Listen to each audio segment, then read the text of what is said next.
I know what is happening is not working, and we must change it. I'm wondering if you're familiar with Peter McWilliams? Well, I told you before, yes I am.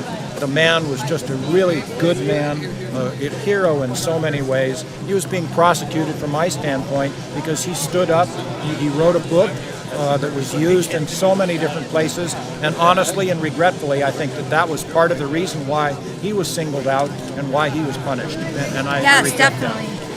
What are your thoughts on Judge George H. King, the person that actually ultimately sentenced him? You know, we were talking about this earlier. George King is a personal friend of mine.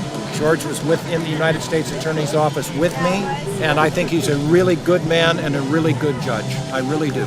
It's interesting you should say that because Peter actually said that it was a good judge, bad law. And unfortunately, 12 years later, a lot of people still feel a lot of resentment and anger towards him, which is understandable. Well, I do, and it's certainly a bad result. It's a hideous result.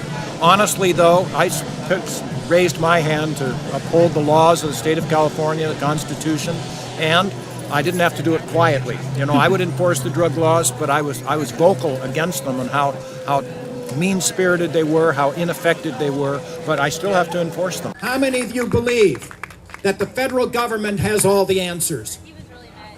No, I don't think so. How did it feel to you as a judge to sentence somebody like a Peter McWilliams? How did it feel as you were giving that verdict, knowing deep down it was the worst thing you could do? I didn't have to do that. I would sentence people, for example, still in California, mandatory minimum sentence. If you're found under the influence of narcotics, methamphetamines, whatever, it must be a minimum of 90 days in jail. So, you know, that's what I would do because I had to. But again, I wouldn't have to do it quietly. And with Peter McWilliams, that would have been a really hard one. But again, George King did what he thought was right under the law. That's true. That's true. He was only following the law. And even Peter, to his death, respected him, even though he felt it was the wrong way to go. Well, you just told me that, and that just underscores yet further what a good man Peter was. Yes, because I'm sure you're familiar with the infighting this movement's having at this point.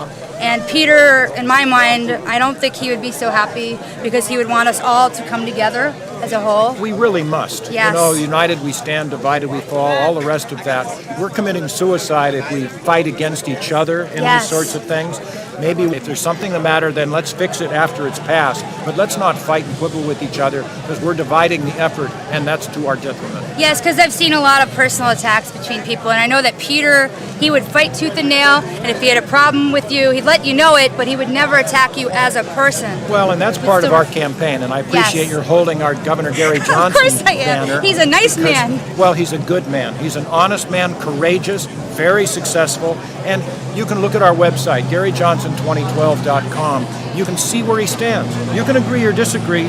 I think people will agree that we are in the mainstream of American political thought today. We're both financially responsible and socially tolerant, so most people are there. But okay, if you don't agree with one or two of the positions, you will at least know where we stand. I think you'll appreciate that. Yes. And the important things, I think most people will agree with us. I think they would too.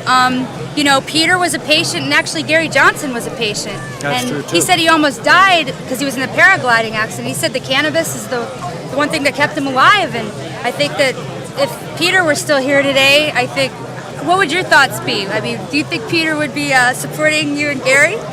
Oh, what a softball question that is. You know, I think any reasonable people, unless they are on the dole, unless they are expecting money from the government, I think they will support us. And we are raising people, Julia, raising people young and old to be dependent on the government today, and it simply runs us in the wrong direction. Now, we all know there's some people there that cannot take care of themselves, you know, the mentally ill, whatever, and I believe that we should have a safety net, and so does Governor Johnson. You know, I was in the Peace Corps. I care about people. I will be the first Peace Corps volunteer to be elected to this national office, and I'm proud of that. I'm also, by the way, the only one that's been in the military of the six of us, so I'm proud of that as well. But the difference is, let's have government be the last resort instead of the first resort. And that is an enormous change that we will bring to Washington. We will bring transparency. We will actually stand up against the death penalty, which isn't working regardless of your philosophy. Exactly. We are against the Patriot Act, a direct frontal assault on our civil liberties. You know, we are against the National Defense Authorization Act, where you or I, even as citizens, could be called terrorists and detained, namely arrested, held without charges. That is not what the United States stands for. We really will close Guantanamo. So we come at Obama from the left, but we also come at Romney from the right. We really do believe in reduced intrusion and expense and power of government, and the more local government is better. And so Definitely. I think most people will support us. It's just a question of exposure, getting that word out, showing that we're viable, getting us in the debates. We get in the debates, I think we have the odds-on chance of winning the election. It's exciting. What do you think about all these people that feel, oh, he's a libertarian, he's going up against big money, you know, they can't do it, you know.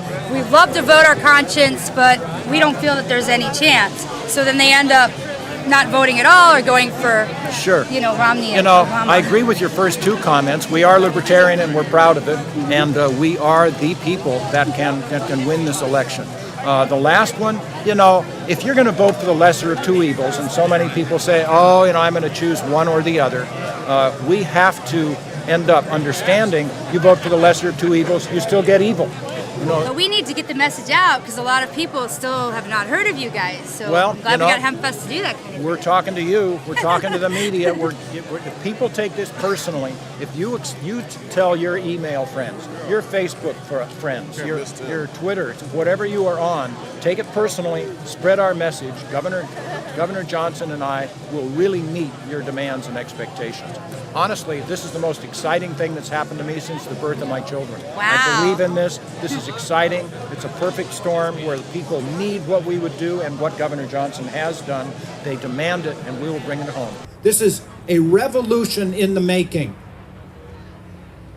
I can't see the future. I can see the past, this failed war on drugs. I can see the present, Governor Gary Johnson, Judge Jim Gray, libertarians running for vice president and president. But what I cannot see is the future. But you can see the future. Do you like it? Do you want this to happen? Because it will if you take it personally. That's wonderful. Well, I'd love to present you with a copy of Ain't Nobody's Business If You Do. Is that nice? Which Thank is by you. Mr. Peter McWilliams. It certainly is. It certainly is. And, This is the Bible to so many people. Yes. What do you feel about Peter's story? The fact that he was a self-publisher of over 40 books, 5 of them New York Times bestsellers, and he was a productive American. He was a patriotic American. He was a libertarian. He spoke before the party, got their award. I mean, what do you think about his story, knowing full well that all he used was cannabis for medicine and the government just took his life, basically? Julia, you know, there's some sad things. And when I came out against our nation's drug policy as a sitting judge 20 years ago, which has kind of had me be a clearinghouse for a lot of letters, messages from parents, children, family members, others, and it feels so helpless. But you know something? We're going to bring this home. Yes. What Peter did is living on with us today in HempFest. It's living on with regards to these initiatives. It's living on with Governor Gary Johnson and me, and we're doffing our cap to Peter McWilliams, a really, really good patriotic American. Yes. And thank you for carrying his torch. Oh, and thank you for spending time with me to speak about Peter. Absolutely. Good luck to us all. Yes, definitely. Thank you. Gary Johnson, 2012. And Judd Gray, of course. Yeah, me too. That's right. Here we go.